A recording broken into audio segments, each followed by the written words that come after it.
Wing Chun versus boxing is a different type of breakdown for fight science. However, the attributes of real fighting are universal regardless of what martial art you practice, even if you're a street fighter. Distance control, footwork and timing are key to any fight. Get this wrong and you may get knocked out.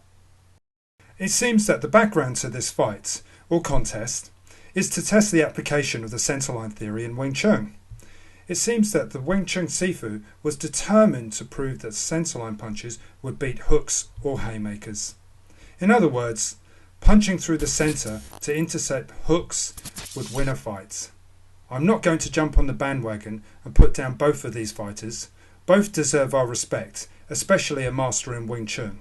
However, I would like to add some simple observations as to why he was unable to prove his point, if indeed it was realistic in this situation. There is a common held belief in Wing Chun that a straight line beats a circle line. Now this is true, but only under certain conditions, namely contact and distance.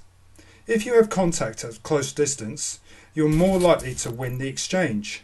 Yet, there are universal principles of fighting skills, regardless of the martial art that you train, and this is where he went wrong.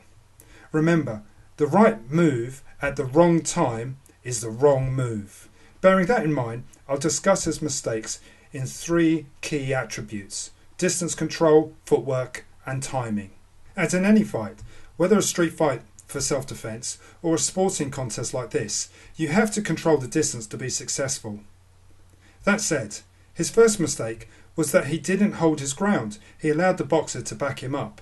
In essence, the boxer held the centre ground. He held the centre of the ring, or in this case the mat. The second mistake is a lack of footwork and stance. The Wing Chun Sifu doesn't have a clear stance. He switches on the spot, neither moving forward or backward. This makes it difficult to fire convincing punches defensively to protect space and offensively to set up combinations. Now the final mistake I'm going to highlight is timing. In this case, the lack of timing. Timing is everything in a fight, regardless of what martial art you train. It's no different in Wing Chun. In this bout, the Wing Chun master punches first, which allows the boxer to counter over the top. Consistently leading not only defeated the objective of the contest, but failed to recognise the fact that the boxer was counter-punching the straight punch. In this sense, he could never prove that the centerline punch would beat a haymaker because he was often countered by the swing. So what are the takeaways from this case study?